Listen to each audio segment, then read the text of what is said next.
আসসালামু আলাইকুম সবাইকে। আশা করি সবাই ভালো আছেন। আলহামদুলিল্লাহ আমিও ভালো আছি। তো আজকে আমি ছাদে উঠলাম। আমার ছাদে কিছু পুঁই শাক গাছ আছে। অনেক দিন হয়েছে আমি উঠি না। তারপরে ভাবলাম যে আজকে উঠি, আজকে উঠে কিছু কিছু শাক পারবো। তো শাকের গাছগুলো অনেক ছোট ছিল। তো এখান থেকে কিছু নিয়ে নিলাম শাক। আসলে আমি যে রান্নাটা করব ওটাতে একটু শাক দিলে ভালো হয়, এই জন্য আর কি নেওয়া। তো দেখুন এখানে কিন্তু দুইটা গাছের থেকে অনেকগুলো লতা পাতা বাইর হয়েছে। দুইটা গাছের পাতা এতটুকু হয়েছে ওঠার পরে। তো আর কি করার, নিয়ে আসলাম। এসে এদিকে সঙ্গে পটল আলু কেটে ধুয়ে রেডি করলাম একসঙ্গে। আর মাছটা দেবো যে এটা হচ্ছে শিং মাছ। তারপরে এদিকে তো কড়াই দিয়ে দিয়েছি চুলের উপর। এখানে মরিচ পেঁয়াজ তেল দিয়ে ভেজে নিচ্ছি। নেওয়ার পরে এখানে একটু পানি দিয়ে সব ধরনের সব মশলা দিয়ে কিন্তু আমি মশলাটাকে প্রথমে কষিয়ে নেব। তো আমি এটা আজ না, সব সময় রান্না করার সময় এভাবেই করার চেষ্টা করি। যতগুলো রান্না আমি করি বেশিরভাগ রান্নাই আমি এভাবে করি, আর নয়তো হাতে মেখেই রান্না করি। তো এখানে কি কি মশলা দিলাম ওটাই সবাই দেখাতে হবে আপনাদেরকে। তো এখানে মরিচের গুঁড়া, হলুদের গুঁড়া, আর হচ্ছে লবণ, আদা রসুন বাটা।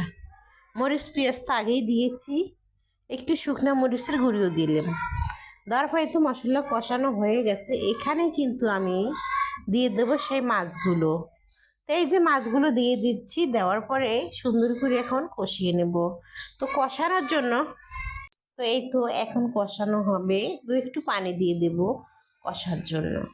পানি না দিলে কিন্তু মাছগুলো একটু সিদ্ধ হবে না, আর পানিটা দিলে খুব সুন্দরভাবে সিদ্ধ হবে।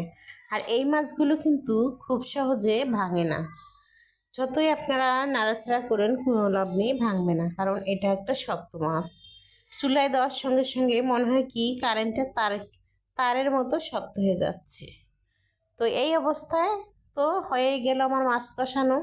এখন আমি সবগুলো মাছ উঠিয়ে নিলাম একটা বাটিতে করে। তারপরে এখানে যে মশলাটা আছে ওই মশলাতে আমি আলু আর হচ্ছে পুঁই শাকের পাতা আর পটল একসঙ্গে যে কেটে রেখেছিলাম ওগুলো দিয়ে দিচ্ছি।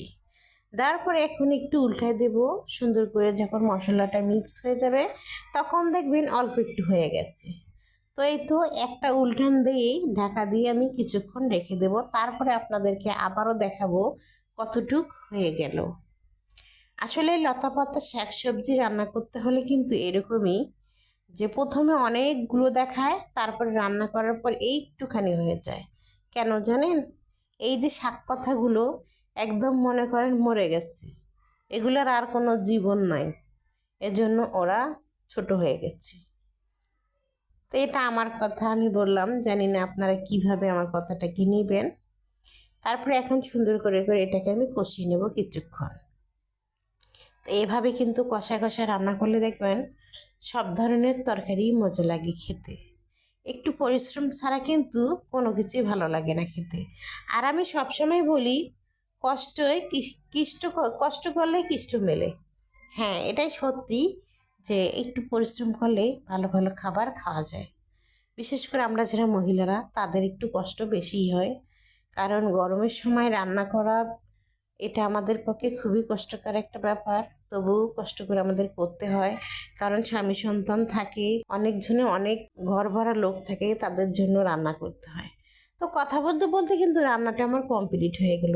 যদি আপনাদের ভালো লাগে অবশ্যই লাইক কমেন্ট করবেন।